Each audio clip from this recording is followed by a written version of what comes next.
Did you know that TikTok has over 170 million active users in the United States and over 1 billion users worldwide? As someone who's used most of the popular social media platforms, I understand all the basic concepts surrounding them, including TikTok. TikTok collects your personal information, lowers your attention span, and gets people to partake in harmful trends. Firstly, there are laws in China that allow the CCP to demand information from any Chinese-owned company, and the CCP stands for Chinese Communist Party. TikTok is owned by a Chinese company named ByteDance, and they are subject to these laws. To paraphrase CNN business reporter Brian Fung from CNN Business, the US government has said it's concerned that the Chinese government could utilize its national security laws to access personal data that TikTok collects from its American users. The laws are very broad, requiring any organization or citizen in China to support, assist, and cooperate with state intelligence work. This would imply that since TikTok collects user data and TikTok is owned by the Chinese company ByteDance, the Chinese government has direct access to the personal information of millions of Americans. Since many users are teenagers, the Chinese government is learning what's effective at influencing America's youth. Next, watching 15 to 60-second long videos destroys people's ability to focus on things for longer than a full minute. TikTok is structured around these very quick, very entertaining videos, so it relies on constantly feeding you short bursts of dopamine, which is very unhealthy for you. From the website Social Media Psychology, journalist Alexandra Atanasova writes, "Short-term memory and the ability to concentrate are also affected. Devoted TikTokers report that they are unable to focus on longer video formats anymore, let alone read a book or doing homework. 50% of users admit they find longer videos stressful. Because people are so used to only focusing between half a minute and a full minute, you get millions of Americans who can't even focus long enough to watch a news story, let alone read a book." Lastly, TikTok has a thing called challenges, where you watch someone do something, then you try it yourself. This app has numerous challenges which are life-threatening, illegal, or even sometimes fatal. The idea is that they're meant to be harmless fun, but lots of children have died because of these challenges. The one in particular is called the Skull Breaker Challenge.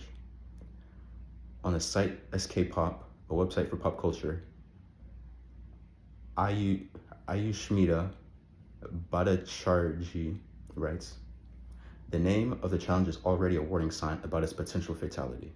It involves a group of people, usually 3, jumping next to each other. 2 of them kick out the third's feet from under them, causing them to fall backwards onto their head.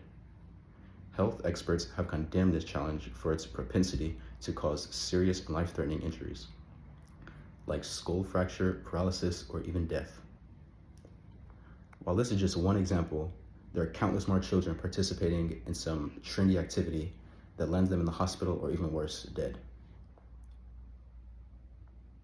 Some other examples would be the milk crate challenge, where people will walk on stacked crates and then fall and break their bones, or the blackout challenge, where people would choke themselves until they passed out, or even the devious licks challenge, where kids would vandalize school bathrooms by stealing doors, sinks, or even the entire toilet. In order to solve all of these issues, you should support banning TikTok in the United States. With the app being banned, the Chinese Communist Party would no longer have direct access to the personal data of millions of Americans. Our youth will gradually become smarter because their attention spans will be growing beyond 30 seconds, which they have been for years at this point. A ban will also directly save the lives of children because there are way too many reports of kids dying while trying to do a challenge. Now, some would argue that TikTok is a method for small businesses to reach potential customers and grow. From ARF Financial, a California finance leader, Robert Whithead says, "TikTok generated $14.7 billion for small businesses in 2023. The app generated $5.3 billion in tax revenue through small business activity. Over half, like 52%, of survey respondents say they rely on the app to stay competitive in the market." I would disagree with this logic though, because TikTok is responsible for our youth becoming less smart, and also our youth are harming themselves or even dying because of this. These businesses have plenty of other ways to advertise, so I just feel it's wrong to ignore children and keep making money. Life without TikTok would be infinitely better because our entire country would be safer. The Chinese Communist Party is not allies with America. If anything, they are considered our enemy. So limiting the amount of information they have on our citizens will only be good. According to Data Pandas, a site which ranks international education systems, the US education rank comes in at 13th place with a score of 0.883 and falls behind countries like Germany and New Zealand in second and third place respectively. Since we know that TikTok is making it harder for our children to learn, banning it will contribute to us placing higher in international rankings. Also, there are countless potentially fatal challenges on TikTok, so without it, our younger children would no longer be persuaded into accidentally sending themselves to the hospital or ending their own lives just for attention. In order to help TikTok get banned in the United States, call your local representative in Congress and let them know that you support them voting yes on the bill.